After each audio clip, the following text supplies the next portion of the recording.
এটা একটা ইউনিক লেবু গাছ। লেবুগুলো খুব ছোট ছোট হয় এবং প্রচন্ড পরিমাণে টক, বলতে গেলে ওয়ার্ল্ডের সব থেকে টক লেবু এটাই। এর নাম। এই রাত্রেবেলা আমাকে তোমাদের জন্য ভিডিও করতে হচ্ছে, তার একটাই কারণ, এই রাত্রেই আমি নার্সারি থেকে অনেকগুলো গাছ এনেছি আর এই গাছগুলোকে আজকেই আমি রিপোর্টিং করব। তাই কি কি গাছ এনেছি সেগুলো দেখানোর জন্য ভিডিওটা করা। তাহলে চলো গাছগুলোকে প্যাকেট থেকে আগে বের করি, তারপরে আমি রিপোর্টিং করব। প্রথমেই দেখতে পাচ্ছ গাছটা যথেষ্ট বড়, তাই প্যাকেটের ভেতরে নেই, প্যাকেটের বাইরে বেরিয়ে এসছে।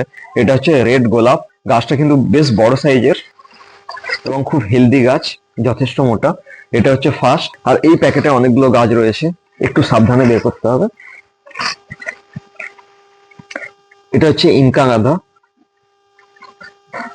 এটা হচ্ছে দেশি গাঁদা, এটা হচ্ছে ফায়ারবল গাঁদা, এটা হচ্ছে ডালিয়া, এটা একটা ডালিয়া। শুধু এই গাছগুলো নয়, আরো অনেকগুলো গাছ এনেছি, একটু এদিকে আসো দেখাচ্ছি। এটা একটা ইউনিক লেবু গাছ। লেবুগুলো খুব ছোট ছোট হয় এবং প্রচন্ড পরিমাণে টক, বলতে গেলে ওয়ার্ল্ডের সব থেকে টক লেবু এটাই। এর নাম কামকার্ড। এটাও আজকে এনেছি।